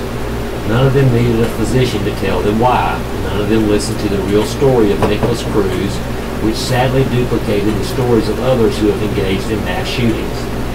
Finding the commonalities in those events would go a long way towards stopping them before they happen. I've been reading a short book called The Happiness Prayer by Evan Moffat. You know, that book needs to be on everyone's bestseller list. We all know people like Nicholas Cruz. Have we really listened to their stories? Nicholas was adopted. We don't know what kind of relationship he had with his adopted father, who passed away when Nicholas was just 4 years old. His mother passed away fairly recently. He has not had much of a family life. Nicholas got the attention he needed by having problems in school. It was not positive attention, and it definitely was not kindness. According to Rabbi Moffat, kindness comes from relating. It builds relationships that sustain life and give it meaning. Nicholas Cruz's life had no meaning because he had few if any opportunities to relate to others. Oh, to be certain, he got to spend short periods of time with counselors and therapists, but none of them were close enough to be kin. Did you notice that kin is part of the word kindness?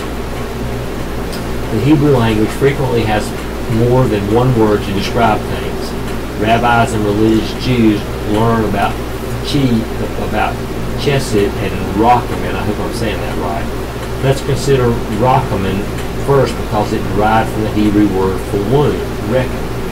A womb provides nourishment and care without conditions. The most significant people in the world practice rachamim because they can consistently sacrifice their own comfort for others. That's right from this book and from all kinds of people. There aren't very many people who can do that. For one thing, Rockaman refers to the mother-child bond. That is why children are so devastated when they lose their mother. The other world is chesed, which refers to individual acts of kindness. There is a balance there. How much chesed does a person really need? No one knows the minimum or the appropriate chesed ratio. We do know the phrase, pay it forward. I get the sense that Nicholas did not have many opportunities for chesed. He certainly did not have enough people to demonstrate it. There are going to be lots of folks reading this who cannot empathize with Nicholas' upbringing. Too many good people have died. We acknowledge that. What is more significant is working toward ways to prevent things like that horrific event from happening again. Answer, please. Do things like Big Brother, Big Sister actually help? What kind of cynical and sinister experience would help us find out? Instead, let us all work towards developing communities of caring. Judge people by how many acts of kindness they do. Ask the NRA to fund acts of kindness. Save the world and help one another. The next article is out of Raleigh.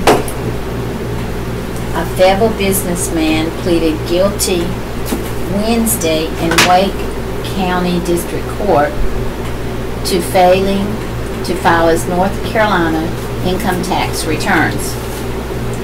Harrison Alexander Hall, 36, of the 4300 block of 4350 Fernkirk Creek Drive, Fayetteville, pleaded guilty to 6 counts, the North Carolina Department of Revenue said in a news release. Hall owns Unlimited Plus, LLC, Computers Unlimited Plus in Fayetteville, it said. The company's website says it is on the 5400 block of Rayford Road. Information presented in court showed that Hall was required to file North Carolina individual income tax returns for the years 2010, 2011, 2012, 2013, 2014, and 2015, but willingly failed to file the returns, the agency said. Wake County District Court Judge Daniel J. Nagel sentenced Hall 18 months of supervised probation, 100 hours of community service, and a $1,000 fine, the agency said.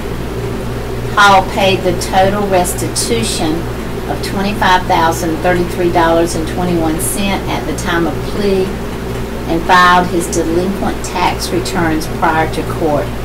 It said if Hall violates his probation, a 45-day prison sentence could be activated.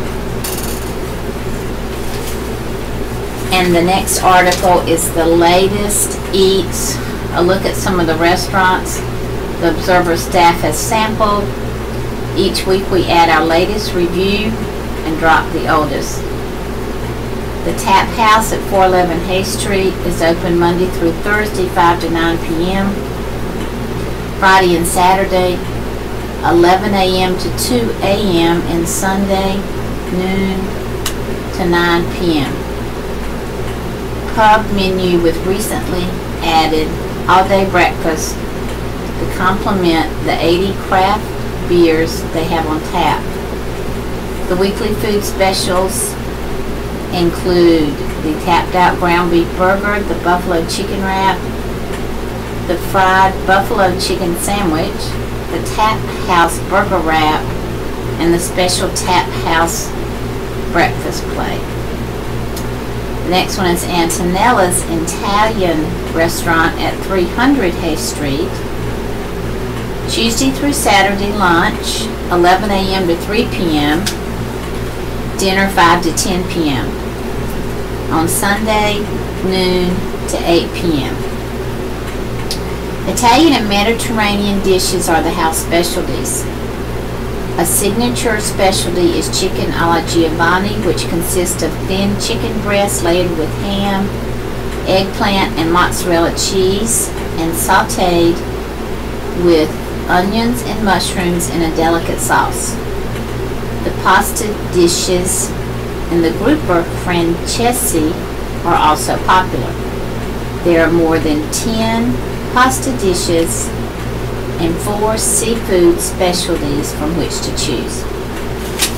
The third review for today is Buckhead Steakhouse at 5554 Camden Road, Monday through Thursday, 11 a.m. to 10 p.m., Friday, 11 to 11, Saturday, noon to 10:30, Sunday, noon to 9:30 p.m.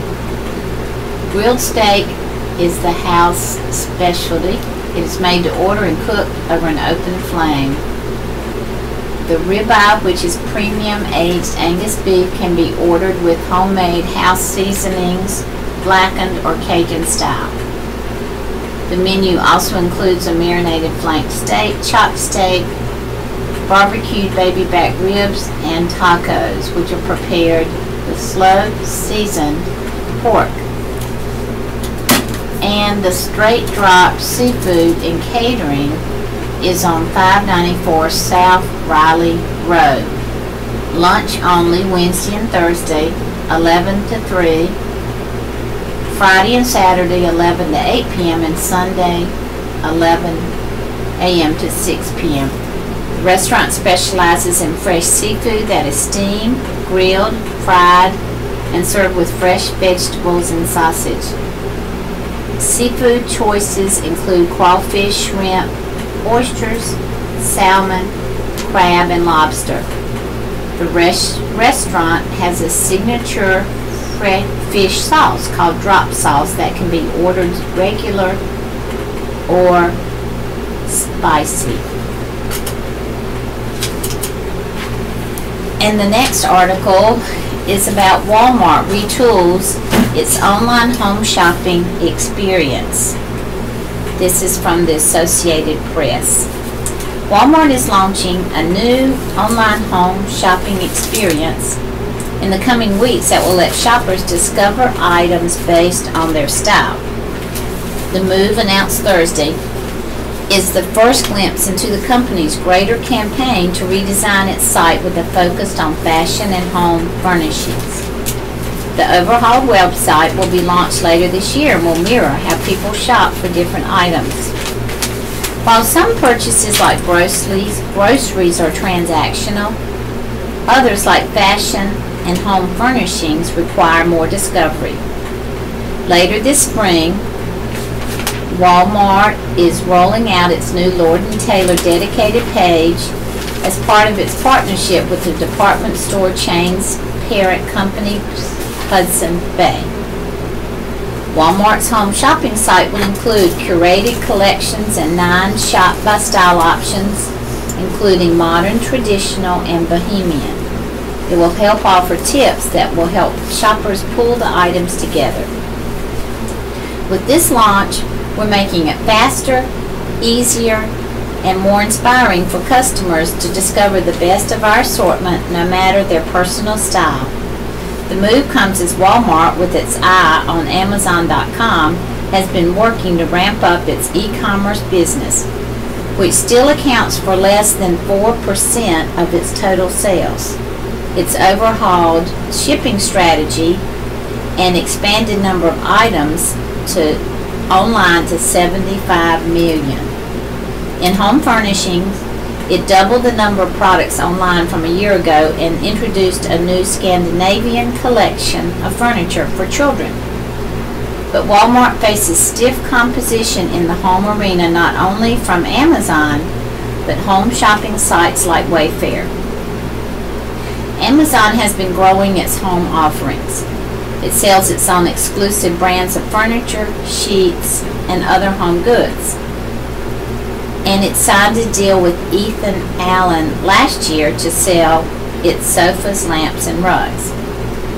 And Amazon shoppers can ask Ethan Allen experts for design advice. Boston-based Wayfair is the largest online-only furniture retailer and has a seemingly infinite range of products, but it's facing more pressure from Amazon as it expands deeper into the home arena. Target has also been stepping up its offerings in home furnishings, both online and in the store. 2 years ago, it started offering vignettes in the home area of its physical stores to inspire shoppers to buy. Walmart's latest online strategy comes as it hits a snag in its e-commerce business for the critical fiscal fourth quarter after enjoying a surging e-commerce business over the past few quarters that helped lift its stock. Its U.S. e-commerce business rose 23% for the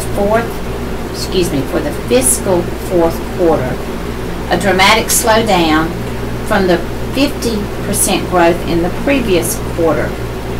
Shares fell to 10.2% on Tuesday to post its biggest single-day percentage drop in 30 years. Each Friday, Tom Morganow writes a column about Social Security issues. It's a very insightful column that the Observer runs each Friday. It used to run the Sunday Business Observer, but now they run it on Friday. So let's take a look at his column for today. There's a group of very old people out there who for decades now have been misled into believing that they are being cheated out of Social Security benefits. I'm talking about folks who are now pushing the century mark. And that means that for 30 or 40 years now they have been carrying a grudge against the government in general and Social Security in particular. I still get letters from these people. Or more often lately I get letters from their sons or daughters asking me if anything can be done about this perceived injustice, the famous Social Security notch. In fact, my mother was one of those people. Despite my constant reassurances to the contrary, she was convinced that the government was ripping her off by shortchanging her on her monthly Social Security check. This cohort of seniors, generally people born between 1917 and 1926, called themselves the Notch Babies, and their false claims about getting financially fleeced by Uncle Sam were fueled by a rather sophisticated, albeit deceitful and shameful, lobbying campaign sponsored by greedy gadflies out to make a quick buck. Those readers who don't have a clue what I'm talking about, the notch refers to a time period when corrections were made to the Social Security benefit formula, corrections that were necessary to ensure that all Social Security recipients were paid properly, but corrections that were misconstrued by many to be a way of cheating them out of benefits they felt they were due. Here's the story. In 1972, Congress passed a law mandating automatic annual cost of living adjustments to Social Security checks. Those COLAs were to be based on increases in the government's official inflation measuring stick, which is the Consumer Price Index. As part of the new process, the Social Security Administration had to come up with a formula for calculating increases to people's Social Security checks, which they did.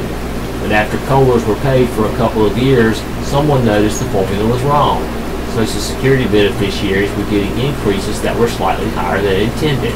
Once the mistake was discovered and SSA had notified Congress, several decisions had to be made. For one, they had to figure out what to do about all the Social Security beneficiaries who received the overly generous COLA adjustments. Congress decided to let them keep the money. The second choice Congress had to make was to decide where to draw the line, which people would have their benefits figured using the proper COLA formula. And they drew that line at 1917. In other words, they said everyone born in 1917 and later would have his or her Social Security benefit figured using the correct formula. Sounds simple enough, doesn't it? But sometimes Congress can't leave well enough alone. In this case, they bowed to pressure from senior citizens groups who demanded a transition period from the old, incorrect formula to the new, proper formula. After lots of haggling, what they eventually decided was that everyone born between 1917 and 1921 would have his or her benefit figured using a special formula. So we ended up with the following scenarios. People born after 1921 had their benefits figured using the proper COLA formula. People born before 1917 had their benefits figured using the incorrect formula. And people born between 1917 and 1921 had their benefits figured with a special formula not quite as generous as the one used for the pre-1917 crowd, but more generous than the one used for the post-1921 crowd. You'd think everyone would be happy, right? Well, that happened next. Well, what happened next was pretty bizarre. Social Security recipients born in 1917 and later started to complain that they weren't getting quite as much as folks born in 1916 and earlier. It got ugly with seniors demanding justice, and Landers came up with the moniker Notch Babies, and lobbyists got involved. But there really was no injustice to fight. Sadly, millions of seniors born between 1917 and 1926, or even later, went to their graves bitter and disappointed, including my mother. Those alive today still believe that they are being cheated out of Social Security benefits. If you know one of these people, please tell them to enjoy what time they have left on earth and stop fretting about an alleged injustice that never happened. A couple other articles here from the first section of the paper. Number one, a grand jury has indicted the Missouri governor. A St. Louis grand jury has indicted Missouri Governor Eric Greitens on a felony invasion of privacy charge for allegedly taking a compromising photo of a woman with whom he had an affair in 2015. The city circuit attorney's office said Thursday. St. Louis Circuit Attorney Kim Gardner launched an investigation in January after Greitens admitted to an affair with a St. Louis hairdresser that began in March 2015. He was elected governor in November 2016. Gardner declined comment beyond a brief news release. Greitens' attorney issued a scathing statement challenging the indictment. In 40 years of public and private practice, I've never seen anything like this, Attorney Edward Dowd said in a statement. The charges against my client are baseless and unfounded. My client is absolutely innocent. We will be filing a motion to dismiss. The indictment states that on March 21, 2015, Greitens photographed a woman identified only by her initials without her knowledge or consent. The indictment said Greitens transmitted the image contained in the photograph in a manner that allowed access to that image via a computer. The penalty for first-degree invasion of privacy in Missouri is up to 4 years in prison. Greitens was taken into custody in St. Louis and released on his own recognizance, said Susan Ryan, a spokeswoman for Gardner. In 2015, the woman told her husband, who was secretly taking the conversation, that Greitens took a compromising photo of her at his home and threatened to use it as blackmail if she spoke about the affair. Gardner's news release said it is a felony if a person transmits an image in a manner that allows access to the image via a computer. Greitens has repeatedly denied blackmailing the woman, but has repeatedly refused to answer questions about whether he took the photo. Senate Majority Leader Mike Kehoe, a Jefferson City Republican, said he was shocked by the indictment and called it certainly serious, but said he needed time to review it before weighing in on whether the governor should step down. Democrats were more forceful in their comments. House Minority Leader Gail McCann Beatty said in a statement it will be extremely difficult for the governor to effectively do his job with a felony indictment hanging over his head. While the criminal justice system must run its course, the governor needs to consider whether remaining in office under these circumstances is the right thing to do, not only himself and his family, but for the people of Missouri. Another Democrat, State Senator Jamila Nasheed from St. Louis, called for an impeachment process to begin immediately. Governor Greitens has to go, Nasheed said. Missourians thought they voted for a person of character and integrity, and instead they got a liar and an alleged criminal. Greitens is due in court for his first hearing on March 16th. Greitens will be allowed to travel. He is scheduled to be in Washington this weekend for a meeting of the nation's governors. It wasn't immediately clear if he would still go. The indictment came about a month before the statute of limitations would have run out. The statute of limitations for invasion of privacy in Missouri is 3 years. Ryan asked if additional charges could be filed since the matter is still under investigation. Several lawmakers were questioned this week by investigators from Gardner's office. Burkesville Republican Representative Nate Walker said investigators asked him about so-called dark money campaign contributions that were routed through nonprofits to hide their source. And in the ongoing Russian investigation in Washington, this article is about that. Comes out of Washington by the Associated Press. Dramatically escalating the pressure at stakes, Special Counsel Robert Mueller filed additional criminal charges Thursday against President Donald Trump's former campaign chairman and his business associates. filing adds allegations of tax evasion and bank fraud and significantly increases the legal jeopardy facing Paul Manafort, who managed Trump's campaign for several months in 2016, and his longtime associate Rich Gates. Both had already faced the prospect of at least a decade in prison if convicted at trial. The two men were initially charged in a 12-count indictment in October that accused them of multi-million-dollar money laundering conspiracy tied to lobbying work for a Russian-friendly Ukrainian political party. Manafort and Gates, who also worked on Trump's campaign, both pled not guilty after that indictment. The new charges, contained in a 32-count indictment returned by a federal grand jury in Virginia, allege that Manafort and Gates doctored financial documents, lied to tax preparers, and defrauded banks using money they cycled through offshore accounts to spend lavishly, including on real estate, interior decorating, and other luxury goods.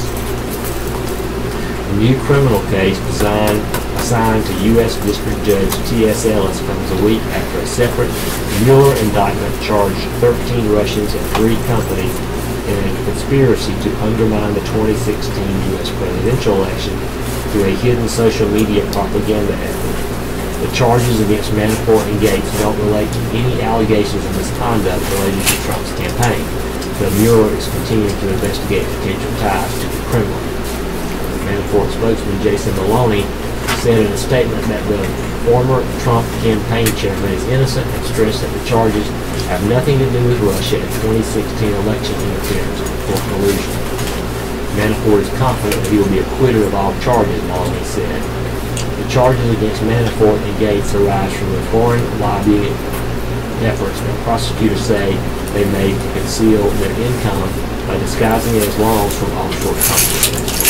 More recently, after the Ukrainian war dwindled, the indictment also accuses them of fraudulently obtaining more than $20 million in loans from financial institutions. The new indictment increases the amount of money Manafort, with the assistance of Gates, is accused of laundering to $30 million. It also charges Manafort and Gates with filing false tax returns from 2010 through 2014, and in most of those years concealing the foreign bank accounts from the IRS. The indictment contains references to other conspirators who are accused of helping Manafort and Gates in obtaining fraudulent loans. It doesn't name the conspirators, but notes that one of them were one of the lenders. What a mess.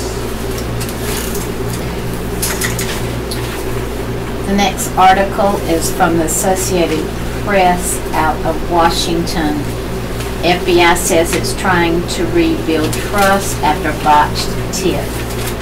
A senior FBI official acknowledged Thursday that the nation's top law enforcement agency has lost public trust after the revelation that it failed to investigate a potentially life-saving tip before the Florida school shooting. A mistake, he suggested, was the result of bad judgment. David Bowditch, the FBI's acting deputy director, said he personally visited the FBI's West Virginia call center this week as part of a review of why a warning that the suspect, Nicholas Cruz, had access to guns and a desire to kill was not referred to agents in Florida for further investigation. People make judgments out on the street every day. Every now and then those judgments may have not been the best judgments based on the information they had at the time, Bowditch said, adding that the Bureau is still trying to determine exactly what went wrong.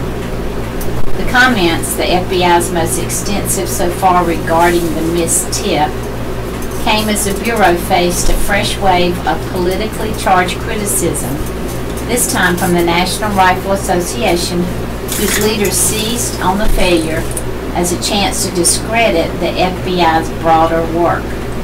The FBI is facing unprecedented criticism from President Donald Trump and other Republicans who have accused it of bipartisan bias in its investigations of both Hillary Clinton and Trump's ties to Russia.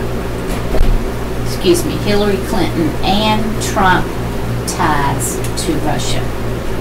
Trump himself raged at the FBI for what he perceived to be a fixation on the Russia investigation at the cost of failing to deter the attack. In Florida, Republican Governor Rick Scott, a Trump ally, called for FBI Director Christopher Wray to resign. Wayne LaPierre, NAR Executive Vice President and CEO, joined the chorus Thursday, telling a cheering crowd at the Conservative Political Action Conference that even the FBI is not free of its own corruption and its own unethical agents. What's hard to understand is why no one at the FBI stood up and called BS on its rogue leadership. Bowditch, who spoke at a news conference about the Justice Department's efforts to crack down on fraud targeting older people, would not address the criticism directly, but said the greatest threat to the FBI is losing public trust. We are doing everything we can to regain that from those that we lost it from, but also to maintain it from the many that we still have that trust and confidence from, he said. As for the botched tip, Bowditch said the FBI has protocols in place that apparently went unfollowed. The call was about one of 765,000 the call center receives each year, in addition to at least 750,000 internet tips, most of which do not yield investigative leads. The FBI was mining its holdings to make sure it didn't miss any similar tips to the one about Cruz. I'm not making excuses, Bowditch said, because what happened was truly a tragedy. On today's Dear Abby column, there is one letter. Dear Abby, I suffer from a debilitating rare chronic illness. 2 years ago, my parents convinced me to move across the country to live with them in a city I've never lived in. They promised it would only be for a year. They'd pay the cost of moving and finance a year of wellness. I was to receive acupuncture, massage therapy, physical therapy, help from doctors, a personal trainer, etc. They paid to move me, but have not followed through on any of their promises to help treat my disorder. What's more, I have had to fit an entire apartment's worth of furniture and other items into a small bedroom, and I'm not allowed to use the rest of the house. Now that I'm here, I can't afford to pay to move back east or possibly find a place to live or work without being established in this new city. Is there a way to address the predicament I'm now in and the fact that they relocated me without keeping their promises? I'm extremely shy and have made no friends in this town these past 2 years. Signed, Desperate Daughter.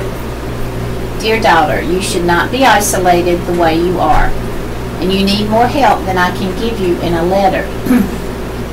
From your description, you are a prisoner in your parents' home. Contact your doctor back east about what has been going on. Of course, if you have friends there, you should alert them too. You will not get better living as you are. For your parents to have promised help and reneged is inexcusable. If there is an organization that supports your rare illness, it should be contacted too. Please do not wait. And this is today's article, question and answer by Billy Graham, who we lost on Wednesday of this week, and he passed away peacefully this week. The question is, I think it's wrong to believe that one religion is any better than any other religion. I think all religions have glimpses of the truth, and I hope that eventually they'll all get together and become one great religion. You probably won't agree, but why? The answer. Although I can agree with you, I sense that in your soul you have a hunger for God. And I hope you won't ever be satisfied with anything less than discovering the living God. God's promise is for you. You will seek me and find me when you seek me with all your heart. Jeremiah 29:13. Let me use an illustration to explain what I mean. Suppose you were a medical researcher and one day you developed a new drug that for the first time completely cured a particular type of cancer. Would you keep it to yourself? Or would you tell doctors that it really didn't matter which drug they used? No, of course not. You'd do everything you could to convince people to take it. The same is true with Jesus Christ. The human race, the Bible says, has a deadly disease, a quote-unquote spiritual cancer. The Bible calls sin. Not only does it pollute our lives and twist our personalities, but it cuts us off from God and from heaven. Is there any cure? Yes, God has given us the cure, and that cure is Jesus Christ, God's only Son, who gave his life for us.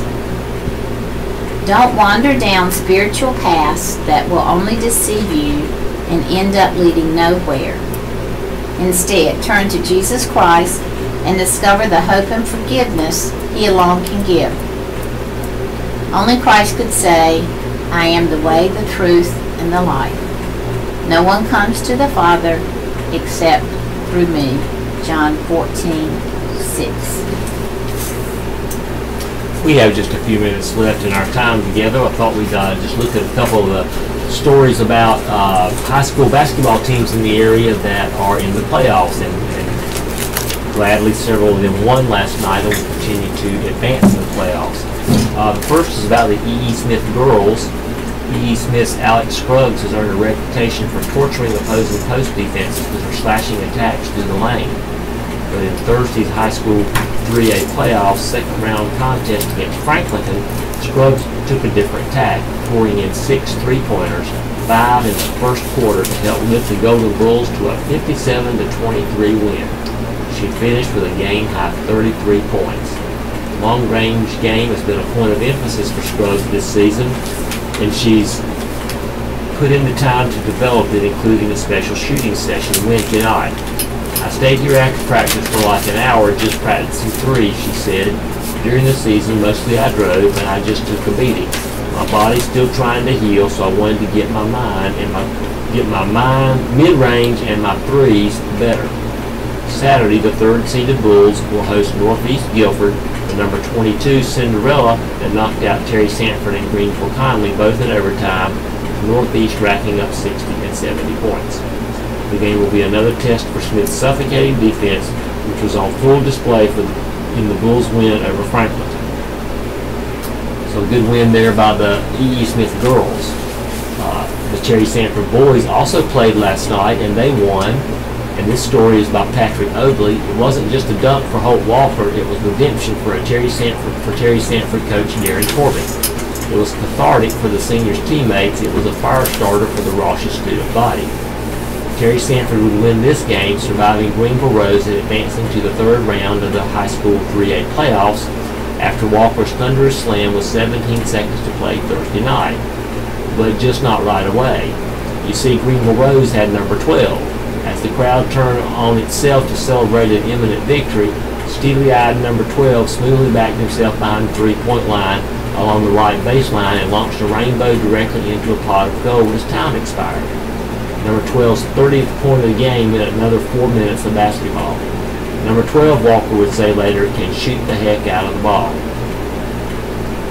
Terry Sanford would get its 68-63 win in overtime as its stifling defense eventually claimed the rampants en masse, if not number 12 in particular. The Bulldogs would collapse upon one another in celebration. The crowd would resume its chant and wave Rose hey hey goodbye. But number 12, the better known as Creighton Lebo, son of former UNC standout and ex-ECU coach Jeff Lebo, finished with a game-high 35 points and was foremost in Walker's mind. We guarded the heck out of him, put a hand up every time he shot the ball. We contested him. We just couldn't. We did the best we could with 12. But after I got the dunk and got the crowd on its feet and moving, he got the shot, but we got some momentum from there and just carried it out. After Lebo's heroics knotted the game at 56, Walker opened overtime with an aggressive move to the basket for a bucket and a foul. He converted the free throw to give Terry Sanford the game's final lead. And also, the Westover boys played, and they won. Westover's Tyrone George made a layup with 10 seconds remaining, and then Trayvon Willis-Shaw blocked a shot as time expired to preserve the Wolverines' 56-55 win over number 2 seeded Northern Nash in the second round of the North Carolina High School Athletic Association 3A playoffs Thursday night.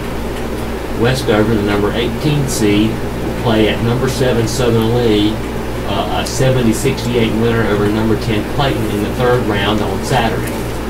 George led the Wolverines with 12 points. Trayvon Willis-Shaw added 9 points. Lamar Hawkins Jr. had 8. And Thomas Hendricks and Jalen Thorne scored 7 apiece.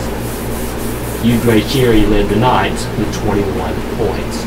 So all 3 of our local teams there will be playing tomorrow in the next round of the playoffs. Let's see what else we can look at here for just another minute or so. We have just a couple of minutes left. We have just about run out of newspaper to read. This is one just interesting little article because I know many of you probably follow the Duke basketball team, and this little article is about Marvin Bagley III, who's been out for a couple of weeks. But the article says it's been more than 2 weeks since Marvin Bagley III has played in a game for 5th-ranked Duke. There's no definitive clue on when the freshman forward might be back in action. Though Saturday night's home game against Syracuse hasn't been ruled out, at least publicly. Duke coach Mike Krzyzewski said the freshman forward doesn't have structural damage in his right knee, but if we weren't concerned about him having more injury, he would play. Krzyzewski said following Wednesday night's 82-56 victory against visiting Louisville. I'm not going to push him. You don't want anyone out there who's thinking about a body part while you're playing. So, possibility of him coming back soon. And one other small Duke-related blurb, Duke announced that sophomore center Marcus Bolden underwent successful surgery Thursday to repair a fractured nasal bone. He is not expected to miss any time. That's kind of amazing. The injury occurred in Sunday's win against Clemson. Well, that brings us to the end of our time together. This concludes our reading of the Fayettville Observer. Again, your readers this morning have been Beth and Stuart Walters. At 4 p.m. you can hear Off the Bookshelf. Additionally, you will hear a rebroadcast of our reading tonight at 9. We will now join the Raleigh Network for additional news of interest. We hope all of you have a wonderful day. God bless you and take care. readingservice.org. If you have any comments or questions about this program,